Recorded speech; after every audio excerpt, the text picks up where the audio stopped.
Hello viewers, welcome to our channel. Now let's see a home remedy for knee pains. So to cure your knee pains and to give your relaxation, this remedy will work very effectively and also doesn't give any side effects as this is home remedy. Yes, this is a simple tip but it's very effective in giving a result. This will effectively cure your knee pains and muscle pains and relaxes your body as well. So here for this remedy we are taking cardamom.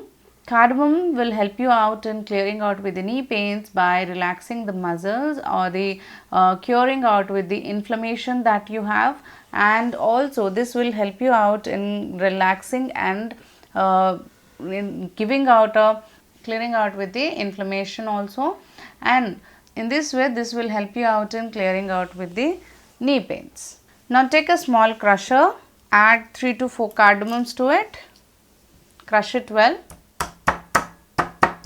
Crush them like this.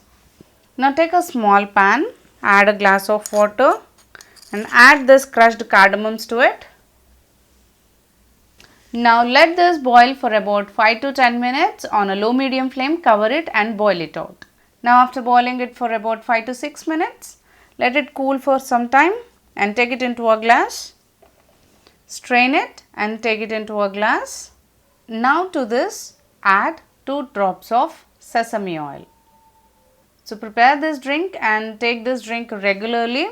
This will help you out in clearing out with the knee pains and also muscle cramps and all, and gives you the relaxation and clears the inflammation. And here the sesame oil also will help you out in clearing out with the knee pains and the clearing out the inflammations that you have. So taking this drink regularly on an everyday basis will help you out in clearing out with the knee pains.